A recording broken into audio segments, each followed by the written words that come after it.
ಪೂರ್ತಿ ಆಡಿಟೋರಿಯಂ ಜನರಿಂದ ತುಂಬಿರುತ್ತೆ. ಎಲ್ಲರೂ ಮೋದಿ ಅವರ ಆಗಮನಕ್ಕೆ ವೇಟ್ ಮಾಡ್ತಾ ಇರ್ತಾರೆ. ಇದರ ಮಧ್ಯೆ ಮೋದಿಜಿಯ ಎಂಟ್ರಿ ಆಗುತ್ತೆ.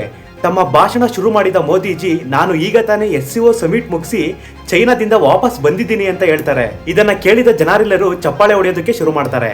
ನಂತರ ಮೋದಿಜಿ, ನೀವು ಚಪ್ಪಾಳೆ ಯಾಕೆ ಹೊಡಿತಿದ್ದೀರಾ? ಚೀನಾಗೆ ಹೋಗಿದ್ದಕ್ಕ ಅಥವಾ ಅಲ್ಲಿಂದ ಸೇಫ್ ಆಗಿ ವಾಪಸ್ ಬಂದಿರೋದಕ್ಕ ಅಂತ ಕೇಳ್ತಾರೆ. ನಂತರ ಜನರೆಲ್ಲರೂ ತಮಾಷೆ ಅನ್ಕೊಂಡು ಜೋರಾಗಿ ನಗ್ತಾರೆ. ಯಾರು ಈ ಮಾತನ್ನ ಸೀರಿಯಸ್ ಆಗಿ ತಗೊಂಡಿರಲ್ಲ. ಆದ್ರೆ ಅವತ್ತು ಮೋದಿಜಿ ಕೊಟ್ಟಿದ್ದ ಹೇಳಿಕೆಗೆ ಇವತ್ತು ಭಾರತ ಮಾತ್ರ ಅಲ್ಲದೆ ಪೂರ್ತಿ ಪ್ರಪಂಚವೇ ಬೆಚ್ಚಿ ಬಿದ್ದಿದೆ. ಆ ದಿನ ಮೋದಿ ಅವರು ಯಾವ ಒಳಹರ್ಥದಿಂದ ಆ ಮಾತನ್ನ ಹೇಳಿದ್ರು ಅನ್ನೋದು ಜನಕ್ಕೆ ಅರ್ಥ ಆಗಿರ್ಲಿಲ್ಲ. ಆದ್ರೆ ರೀಸೆಂಟ್ಲಿ ಸೋಷಿಯಲ್ ಮೀಡಿಯಾದಲ್ಲಿ ಬರ್ತಿರೋ ರಿಪೋರ್ಟ್ಸ್ಗೆ ಮೋದಿಜಿಯ ಹೇಳಿಕೆಯನ್ನ ಕನೆಕ್ಟ್ ಮಾಡಿ ನೋಡಿ ಅರ್ಥ ಆಗಿದ್ದೇನಂದ್ರೆ ಮೋದಿ ಅವರ ಹತ್ಯೆಗೆ ಸಂಚು ನಡೆದಿತ್ತು ಅನ್ನೋದು. ಹೌದು, ಸೋಷಿಯಲ್ ಮೀಡಿಯಾದಲ್ಲಿ ಈ ವಿಷಯದ ಬಗ್ಗೆ ತುಂಬಾ ಚರ್ಚೆ ಆಗ್ತಿದೆ. ಯಾವಾಗ ಮೋದಿ ಅವರ ಜೀವಕ್ಕೆ ಅಪಾಯ ಇದೆ ಅಂತ ಹೇಳಿ ರಿಪೋರ್ಟ್ಸ್ ಗಳು ಹೊರಬರ್ತವೋ ಮೋದಿ ಅವರು ತಮ್ಮ ಎಲ್ಲ ವಿದೇಶ ಪ್ರವಾಸವನ್ನ ಕ್ಯಾನ್ಸಲ್ ಮಾಡ್ತಾರೆ. ಮೋದಿಜಿಯ ಈ ನಿರ್ಧಾರದ ಬಗ್ಗೆ ರಾಜಕೀಯ ಪಂಡಿತರು ಹಲವು ಕಾರಣಗಳನ್ನ ನೀಡ್ತಾ ಇದ್ದಾರೆ. ಆದ್ರೆ ಇದರಲ್ಲಿ ಭಾರತೀಯರನ್ನ ಬೆಚ್ಚಿ ಬೀಳಿಸಿರೋ ಕಾರಣವೇ ಮೋದಿ ಹತ್ಯೆಗೆ ಸಂಚು. ನಮ್ಮ ಪ್ರಧಾನ ಮಂತ್ರಿಗಳ ಮೇಲೆ ಹತ್ಯೆಯ ಸಂಚು ನಡೆದಿರೋದು ಇದೇ ಮೊದಲ ಬಾರಿಯಲ್ಲ. ಈ ಹಿಂದೆ ಕೂಡ ಕೆಲವು ಪ್ರೈಮ್ ಮಿನಿಸ್ಟರ್ಗಳು, ಉದಾಹರಣೆಗೆ ಇಂದಿರಾ ಗಾಂಧಿ, ರಾಜೀವ್ ಗಾಂಧಿ ಅಂಡ್ ಲಾಲ್ ಬಹದ್ದೂರ್ ಶಾಸ್ತ್ರಿ, ಇವರೆಲ್ಲರೂ ಕೂಡ ಅಧಿಕಾರದಲ್ಲಿದ್ದಾಗಲೇ ತಮ್ಮ ಪ್ರಾಣವನ್ನ ಕಳ್ಕೊಂಡಿರ್ತಾರೆ. ಇದರಿಂದ ಮೋದಿ ಅವರ ಹತ್ಯೆಗೆ ಸಂಚು ರೂಪಿಸಿರೋದು ಹೊಸದೇನಲ್ಲ. ಮೋದಿ ಅವರ ಈ ಸ್ಟೋರಿಯಲ್ಲಿ ಅಮೆರಿಕ ಮತ್ತು ಬಾಂಗ್ಲಾದೇಶದ ರೋಲ್ ಗಳನ್ನ ಅರ್ಥ ಮಾಡ್ಕೊಳ್ಳೋದು ತುಂಬಾ ಇಂಪಾರ್ಟೆಂಟ್ ಆಗಿದೆ. ಚೀನಾದಲ್ಲಿ ಮೋದಿ ಅವರ SCO ಸಮಿಟ್ ಮೀಟಿಂಗ್ ನಡಿಬೇಕಾದ್ರೇನೆ ಬಾಂಗ್ಲಾದೇಶದಲ್ಲಿ ಒಬ್ಬ ಅಮೆರಿಕನ್ ವ್ಯಕ್ತಿಯ ಹತ್ಯೆಯಾಗುತ್ತೆ. ಇವರ ಹೆಸರು ಟೆರೆನ್ಸ್ ಜಾಕ್ಸನ್. ಇವರ ಹತ್ಯೆ ತುಂಬಾ ವಿಚಿತ್ರ ರೀತಿಯಲ್ಲಿ ನಡೆದಿರುತ್ತೆ. ಟೆರೆನ್ಸ್ ಜಾಕ್ಸನ್ ಕೂಡ ಸಾಮಾನ್ಯ ವ್ಯಕ್ತಿ ಆಗಿರ್ಲಿಲ್ಲ. ಇವರು CIA ಸೀಕ್ರೆಟ್ ಏಜೆಂಟ್ ಆಗಿರ್ತಾರೆ. CIA ಅಂದ್ರೆ ಇಂಡಿಯಾದಲ್ಲಿ ಇರೋ ಹಾಗೆ ಅಮೆರಿಕದಲ್ಲಿ ಇರೋ ಮೋಸ್ಟ್ ಪವರ್ಫುಲ್ ಇಂಟೆಲಿಜೆನ್ಸ್ ಏಜೆನ್ಸಿ. ಇದರಿಂದ ಟೆರೆನ್ಸ್ ಜಾಕ್ಸನ್ ನ ಹತ್ಯೆ ಮಾಡೋದಂದ್ರೆ ಇಲ್ಲಿ ಸಾಮಾನ್ಯ ವಿಷಯ ಅಲ್ಲ. ಆದ್ರೆ ಈ ಘಟನೆಯನ್ನ ಮೋದಿ ಅವರ SCO ಸಮಿಟ್ ಗೆ ಕನೆಕ್ಟ್ ಮಾಡಿ ನೋಡ್ತಾ ಇದ್ದಾರೆ. ಮೋದಿ ಅವರ ಈ ಫೋಟೋವನ್ನ ಗಮನ ಇಟ್ಟು ನೋಡಿ. ಮೋದಿಜಿ ರಷ್ಯಾದ ಪ್ರೆಸಿಡೆಂಟ್ ವ್ಲಾದಿಮಿರ್ ಪುತಿನ್ ಕಾರಲ್ಲಿ ಕೂತಿದ್ದಾರೆ. ಮೋದಿಜಿ ಈ ಕಾರಲ್ಲಿ ಕೂರೋದು ಮುಂಚೆನೆ ಪ್ಲಾನ್ ಆಗಿರ್ಲಿಲ್ಲ. ಸೆಕ್ಯೂರಿಟಿ ರೀಸನ್ ಕಾರಣದಿಂದ ಮೋದಿಜಿಗೆ ಈ ಕಾರಲ್ಲಿ ರಕ್ಷಣೆ ಕೊಟ್ಟಿರ್ತಾರೆ. ಇದೇ ಟೆರೆನ್ಸ್ ಜಾಕ್ಸನ್ ಗೆ ಮೋದಿ ಅವರನ್ನ ಹತ್ಯೆ ಮಾಡೋದಕ್ಕೆ ಸುಪಾರಿ ಕೊಟ್ಟಿರುತ್ತೆ CIA. ಆದ್ರೆ ನಡೆದಿದ್ದೆಲ್ಲ ಇದಕ್ಕೆ ತದ್ವಿರುದ್ಧ. ಆಕ್ಚುಲಿ ರಷ್ಯಾದ ಇಂಟೆಲಿಜೆನ್ಸ್ ಏಜೆನ್ಸಿ KGB ಅಂಡ್ ಇಂಡಿಯಾದ ರಾ ಇವರಿಬ್ಬರು ಜೊತೆಗೂಡಿ ಟೆರೆನ್ಸ್ ಜಾಕ್ಸನ್ ನ ಮುಗಿಸ್ತಾರೆ. ಬಾಂಗ್ಲಾದೇಶದ ಒಂದು ಹೋಟೆಲ್ ರೂಮ್ ನಲ್ಲಿ ಟೆರೆನ್ಸ್ ಜಾಕ್ಸನ್ ಸ್ಟೇ ಆಗಿರ್ತಾನೆ. ಇದೇ ರೂಮ್ ಅಲ್ಲಿ ಈತನನ್ನ ಹತ್ಯೆ ಮಾಡಿದ್ದಾರೆ. ಇದರಿಂದ ಒಂದು ದೊಡ್ಡ ದುರಂತ ನಡೆಯೋದನ್ನ KGB ಅಂಡ್ ರಾ ಒಂದಾಗಿ ತಡೆದಿತ್ತು. ಅಸಲಿಗೆ ವಿಷಯ ಏನಂದ್ರೆ ಆಗಸ್ಟ್ 31ರಂದು ಬಾಂಗ್ಲಾದೇಶದ ಢಾಕಾದಲ್ಲಿ ಒಂದು ಹೋಟೆಲ್ ಇದೆ. ಹೆಸರು ವೆಸ್ಟರ್ನ್. ಈ ಹೋಟೆಲ್ ನ ರೂಮ್ ನಂಬರ್ 808 ರಲ್ಲಿ ಒಂದು ಸತ್ತಿರೋ ಶವ ಸಿಗುತ್ತೆ. ವಯಸ್ಸು 50 ವರ್ಷ ಆಗಿರುತ್ತೆ. ಹೆಸರು ಟೆರೆನ್ಸ್ ಆರ್ವಿಲೆ ಜಾಕ್ಸನ್. ಟೆರೆನ್ಸ್ ಜಾಕ್ಸನ್ ತನ್ನ ದುನಿಯಾದಲ್ಲಿ ಯಾವ ರೀತಿ ವ್ಯಕ್ತಿ ಆಗಿರ್ತಾರೆ ಅಂದ್ರೆ ಇವರ ಹೆಸರು ಕೇಳಿದ್ರೆ ಶತ್ರುಗಳು ಕನಸಲ್ಲೂ ಬೆಚ್ಚಿ ಬೀಳ್ತಾರೆ. ಯಾಕಂದ್ರೆ ಇವರು CIA ನಲ್ಲಿ ಕೆಲಸ ಮಾಡ್ತಿರ್ತಾರೆ. ಅಂಡ್ CIA ನ ಸ್ಪೆಷಲ್ ಆಪರೇಷನ್ ಗಳಲ್ಲಿ ಎನಿಮಿಗಳನ್ನ ನ್ಯೂಟ್ರಲೈಸ್ ಮಾಡೋದ್ರಲ್ಲಿ ಈತ ಪಂಟರ್. ನ್ಯೂಟ್ರಲೈಸ್ ಅಂದ್ರೆ ಶತ್ರುಗಳನ್ನ ಖತಮ್ ಮಾಡೋದು. ಇವರು US ನ ಗ್ರೀನ್ ವೆರೆಲಿ ಸ್ಪೆಷಲ್ ಫೋರ್ಸ್ ನಲ್ಲಿ ಆರ್ಮಿ ಆಫೀಸರ್ ಆಗಿರ್ತಾರೆ. ಒಂದು ರಿಪೋರ್ಟ್ ಪ್ರಕಾರ ಟೆರೆನ್ಸ್ ಜಾಕ್ಸನ್ ಬಾಂಗ್ಲಾದೇಶದ ಆರ್ಮಿಗಳಿಗೆ ಟ್ರೈನಿಂಗ್ ಕೊಡೋದಕ್ಕೆ ಬಂದಿರ್ತಾರೆ. ಅದು ಕೂಡ ಸೆಂಟ್ ಮಾರ್ಟಿನ್ ಐಲ್ಯಾಂಡ್ ಗೆ.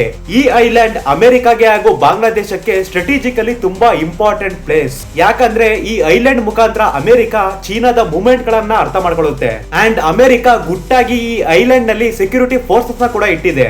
ಈ ಜಾಗ ಸ್ಟ್ರಾಟಜಿಕಲಿ ತುಂಬಾ ಇಂಪಾರ್ಟೆಂಟ್ ಆಗಿರೋದು ಯಾಕೆ ಅಂದ್ರೆ ಇದು ಬೇ ಆಫ್ ಬೆಂಗಾಲ್ ಇದೆ. ಇದರಿಂದ ಅಮೆರಿಕ ಚೀನಾದ ಜೊತೆಗೆ ಭಾರತದ ಮೇಲೂ ಕೂಡ ಕಣ್ಣಿಟ್ಟಿರುತ್ತೆ. ಅಂಡ್ ಇನ್ನೊಂದು ರಿಪೋರ್ಟ್ ಪ್ರಕಾರ ಟೆರೆನ್ಸ್ ಜಾಕ್ಸನ್ ಯಾವುದೇ ಟ್ರೈನಿಂಗ್ ಗೋಸ್ಕರ ಢಾಕಾಗೆ ಕಾಲಿಟ್ಟಿರಲಿಲ್ಲ. ಅವರು ಒಂದು ಗುರಿ ಇಟ್ಕೊಂಡು ಬಾಂಗ್ಲಾದೇಶಕ್ಕೆ ಬಂದಿದ್ರು. ಅದೇನಂದ್ರೆ PM ಮೋದಿ ಅವರನ್ನ ಹತ್ಯೆ ಮಾಡೋದು. ಯಾಕಂದ್ರೆ ಮೋದಿಜಿ SCO ಸಮಿಟ್ ನಲ್ಲಿ ಭಾಗಿಯಾಗೋದಕ್ಕೆ ಚೀನಾಗೆ ಹೋಗಿರ್ತಾರೆ. ಈ ಎಲ್ಲಾ ಅಂಶಗಳನ್ನ ಕನೆಕ್ಟ್ ಮಾಡಿರೋದ್ರಿಂದ ಇನ್ನೊಂದು ರೀಸನ್ ಇದೆ. ರಷ್ಯಾ ಪ್ರೆಸಿಡೆಂಟ್ ಪುತಿನ್ ಅವರು ಮೋದಿಜಿ ಅವರನ್ನ ತಮ್ಮ ಕಾರಲ್ಲಿ ಕೂರಿಸಿಕೊಂಡು ಎಲ್ಲಾ ಇಂಟೆಲಿಜೆನ್ಸ್ ಇನ್ಫಾರ್ಮೇಶನ್ ನ ನೀಡ್ತಾರೆ. ಅಂಡ್ ಟೆರೆನ್ಸ್ ಜಾಕ್ಸನ್ ನ್ಯೂಟ್ರಲೈಸ್ ಮಾಡೋದು ಕೂಡ ತುಂಬಾ ಇಂಪಾರ್ಟೆಂಟ್ ಅಂತ ಹೇಳ್ತಾರೆ. ಇದಾದ ನಂತರನೇ ಇನ್ನೊಂದು ಆಪರೇಷನ್ ಗೆ ಬಾಂಗ್ಲಾದೇಶದಲ್ಲಿ ಚಾಲನೆ ಸಿಕ್ಕಿರುತ್ತೆ. ಬಾಂಗ್ಲಾದೇಶದ ಇಂಟೆಲಿಜೆನ್ಸ್ ಪ್ರಕಾರ ಅನ್ನೋನ್ ಗನ್ಮೆನ್ಸ್ ಗಳು ಬಂದು ಟೆರೆನ್ಸ್ ಜಾಕ್ಸನ್ ನ ಹತ್ಯೆ ಮಾಡಿ ಹೋಗಿದ್ದಾರೆ ಅಂತ ಹೇಳಿದೆ. ಆದ್ರೆ ಇನ್ನೊಂದು ರಿಪೋರ್ಟ್ ಬೇರೆಯದೇ ಕಥೆಯನ್ನ ಹೇಳ್ತಾ ಇದೆ. ಒಂದು ವಸ್ತು ಇದೆ, ಇದನ್ನ ಸಾಮಾನ್ಯ ಜನರಿಂದ ಬಚ್ಚಿಡಲಾಗುತ್ತೆ. ಇದರ ಹೆಸರು ಪೊಲಾನಿಯಂ. 90% ಜನರಿಗೆ ಪೊಲಾನಿಯಂ ಅಂದ್ರೆ ಏನು ಅಂತಾನೆ ಗೊತ್ತಿಲ್ಲ. ಯಾಕಂದ್ರೆ ಇದು ಕೇವಲ ಇಂಟೆಲಿಜೆನ್ಸ್ ಏಜೆನ್ಸಿಯಲ್ಲಿ ಮಾತ್ರ ಯೂಸ್ ಮಾಡೋ ಒಂದು ಟಾಕ್ಸಿಕ್. ಇದು ಇಂಟೆಲಿಜೆನ್ಸ್ ಪ್ರಪಂಚದಲ್ಲಿ ತುಂಬಾ ಕಾಮನ್. ನಾವು ತುಂಬಾ ಮೂವೀಸ್ ನಲ್ಲಿ ನೋಡಿದೀವಿ. ನೋಡಿದೀವಿ, ಒಬ್ಬ ಇಂಟೆಲಿಜೆನ್ಸ್ ಆಫೀಸರ್ ತನ್ನ ಶತ್ರುಗಳನ್ನ ನ್ಯೂಟ್ರಲೈಸ್ ಮಾಡೋದಕ್ಕೆ ಹಲವಾರು ಮೆಥಡ್ ಗಳನ್ನ ಯೂಸ್ ಮಾಡ್ತಾನೆ. ಇದರಲ್ಲಿ ಪೊಲಾನಿಯಂ ಕೂಡ ಒಂದು. ಆಕ್ಚುಲಿ ಈ ಪೊಲಾನಿಯಂ ರೇಡಿಯೋ ಆಕ್ಟಿವ್ ಎಲಿಮೆಂಟ್. ಇಲ್ಲಿ ಟೆರೆನ್ಸ್ ಜಾಕ್ಸನ್ ನ ಡೆತ್ ನೋಡಿದ್ರೆ ಟೆರೆನ್ಸ್ ಜಾಕ್ಸನ್ 29 ಆಗಸ್ಟ್ಗೆ ಹೋಟೆಲ್ಗೆ ಬಂದಿಳಿದಿರ್ತಾರೆ. 31ನೇ ತಾರೀಕು ಇವರ ಶವ ಸಿಗುತ್ತೆ. ಸಿಸಿಟಿವಿಯನ್ನ ಜಾಡಿದ್ರು ಸಹ ಯಾವುದೇ ಸಸ್ಪಿಷಿಯಸ್ ಆಕ್ಟಿವಿಟೀಸ್ ನ ಇಂಟ್ ಕೂಡ ಸಿಕ್ಕಿಲ್ಲ. ಆದ್ರೆ ಇಲ್ಲಿ ಶಾಕಿಂಗ್ ವಿಷಯ ಏನಂದ್ರೆ ಟೆರೆನ್ಸ್ ಜಾಕ್ಸನ್ ಬಾಡಿನ ಯಾವುದೇ ಪೋಸ್ಟ್ ಮಾರ್ಟಮ್ ಇಲ್ದೇನೆ ಅಮೆರಿಕಕ್ಕೆ ವಾಪಸ್ ಕಳಿಸ್ತಾರೆ. ಒಂದು ದೊಡ್ಡ ಕೇಸಲ್ಲಿ ಈ ರೀತಿ ಯಾವತ್ತೂ ಕೂಡ ಆಗಲ್ಲ. ಇನ್ನೊಂದು ರಿಪೋರ್ಟ್ ಪ್ರಕಾರ ಟೆರೆನ್ಸ್ ಜಾಕ್ಸನ್ ನ ಮತ್ತೊಂದು ಅಡಿಷನಲ್ ಕೆಲಸದ ಮೇಲೆ ಬಾಂಗ್ಲಾದೇಶಕ್ಕೆ ಕಳಿಸಿರ್ತಾರೆ. ಅದೇನಂದ್ರೆ ಸೇಂಟ್ ಮಾರ್ಟಿನ್ ಐಲ್ಯಾಂಡ್ ನ ಬಾಂಗ್ಲಾದೇಶದವರು ಅಮೆರಿಕಕ್ಕೆ ಒಪ್ಪಿಸಬೇಕು ಅನ್ನೋ ಕಾರಣಕ್ಕೆ. ಇದರಿಂದ ಅಮೆರಿಕ ಬೇ ಆಫ್ ಬೆಂಗಾಲ್ ನಲ್ಲಿ ತನ್ನ ಹಿಡಿತವನ್ನ ಇನ್ನೂ ಹೆಚ್ಚು ಪ್ರಬಲಗೊಳಿಸೋದಕ್ಕೆ. ಇಲ್ಲಿ ಟಿಪ್ ಆಫ್ ಇನ್ಫಾರ್ಮೇಶನ್ ಸಿಕ್ಕಿದ್ದು ರಷ್ಯಾದ KGB ಇಂಟೆಲಿಜೆನ್ಸ್ ಏಜೆನ್ಸಿ ಮುಖಾಂತರ. ಇದನ್ನ ಇಂಡಿಯಾದ ರಾ ಅಂಡ್ ಚೈನಾದ MSS ಗೆ ಮುಂದೆ ಫಾರ್ವರ್ಡ್ ಮಾಡ್ತಾರೆ. ಅಂಡ್ ಕೊನೆಗೆ ಇನ್ನೊಬ್ಬ ಹೀರೋ ಪೊಲಾನಿಯಂ ಬಗ್ಗೆ ಸಿಂಪಲ್ ಡೆಫಿನೇಷನ್ ಅಲ್ಲಿ ಹೇಳೋದಾದ್ರೆ, ಈ ಪೊಲಾನಿಯಂ ರೇಡಿಯೋ ಆಕ್ಟಿವ್ ಮೆಟಲ್ ಆಗಿದೆ. ಇದು ತುಂಬಾ ರೇರ್ ಅಂಡ್ ಡೇಂಜರಸ್ ಆಗಿರುತ್ತೆ. ಈ ಪೊಲಾನಿಯಂ ನ್ಯಾಚುರಲಿ ಸ್ವಲ್ಪ ಮಾತ್ರ ಸಿಗೋದು. ಅಂದ್ರೆ ಲ್ಯಾಬ್ ನಲ್ಲೇ ಇದನ್ನ ಹೆಚ್ಚಾಗಿ ತಯಾರಿಸ್ತಾರೆ. ಇದರ ಅಟಾಮಿಕ್ ನಂಬರ್ 84. ಇದನ್ನ ರಷ್ಯಾದವರು ಮತ್ತೆ ಅಮೆರಿಕದವರು ತಯಾರಿಸ್ತಾರೆ. ಅಂಡ್ ಕೆಲವು ದೇಶಗಳು ನ್ಯೂಕ್ಲಿಯರ್ ಪ್ರೋಗ್ರಾಮ್ ನಲ್ಲೂ ಕೂಡ ಈ ಪೊಲಾನಿಯಂ ನ ಯೂಸ್ ಮಾಡ್ತಾರೆ. ಇದು ಎಷ್ಟು ಅಪಾಯಕಾರಿ ಅಂದ್ರೆ 1 ಗ್ರಾಮ್ ಪೊಲಾನಿಯಂಗೆ 10 ಬಿಲಿಯನ್ ಜನರನ್ನ ಸಾಯಿಸೋ ಕೆಪಾಸಿಟಿ ಇರುತ್ತೆ. 10 ಬಿಲಿಯನ್ ಅಂದ್ರೆ 1000 ಕೋಟಿ ಜನರನ್ನ. ಈ ಸಣ್ಣ ಪೊಲಾನಿಯಂ ಕ್ವಾಂಟಿಟಿಗೆ ಇಷ್ಟೊಂದು ಜನರನ್ನ ಸಾಯಿಸೋ ಕೆಪಾಸಿಟಿ ಇರೋದಾದ್ರೂ ಹೇಗೆ ಅಂದ್ರೆ, ಇಲ್ಲಿವರೆಗೂ ಯೂಸ್ ಮಾಡಿರೋದ್ರಲ್ಲಿ ಪೊಲಾನಿಯಂ ನ ಬಳಸೋ ಮೆಥಡ್ ಏನಂದ್ರೆ ಊಟದಲ್ಲಿ, ಕಾಫಿಯಲ್ಲಿ, ಟೀಯಲ್ಲಿ ಮತ್ತೆ ನೀರಲ್ಲಿ ಮಿಕ್ಸ್ ಮಾಡಿ ಕೊಡೋದು. ಈ ಪೊಲಾನಿಯಂಗೆ ಯಾವುದೇ ಬಣ್ಣ, ರುಚಿ ಮತ್ತು ಸ್ಮೆಲ್ ಇರಲ್ಲ. ಇದರಿಂದ ಎನಿಮಿಗೆ ಇದನ್ನ ಕಂಡುಹಿಡಿಯೋದು ತುಂಬಾ ಕಷ್ಟ. ಎರಡನೇ ಮೆಥಡ್ ಏನಂದ್ರೆ ಗಾಳಿಯಲ್ಲಿ ಇದನ್ನ ಮಿಕ್ಸ್ ಮಾಡೋದು. ಹಲವು ಕೇಸ್ ನಲ್ಲಿ ಗಾಳಿಯಲ್ಲಿ ಈ ಪೊಲಾನಿಯಂ ನ ಮಿಕ್ಸ್ ಮಾಡಿ ಶತ್ರುವಿನ ದೇಹಕ್ಕೆ ಉಸಿರಾಟದ ಮೂಲಕ ತಲುಪಿಸ್ತಾರೆ. ಮೂರನೇ ಮೆಥಡ್ ಬಂದು ಮುಟ್ಟೋದ್ರಿಂದ.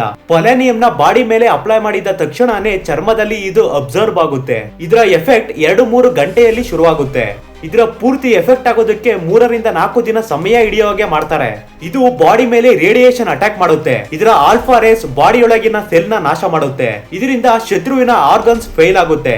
Kidney, liver, heart, bone marrow ಇದ್ರೆಲ್ಲದ್ರ ಮೇಲೂ ಕೂಡ ಇದರ ಎಫೆಕ್ಟ್ ಬೀಳುತ್ತೆ. ಇನ್ಫ್ಯಾಕ್ಟ್ ಬ್ಲಡ್ ಸೆಲ್ಸ್ ಗಳು ಕೂಡ ಸತ್ತೋಗ್ತವೆ. ಇದರಿಂದ ಕೂದಲ ಉದುರುವಿಕೆ, ವಾಮಿಟಿಂಗ್ ಶುರುವಾಗುತ್ತೆ.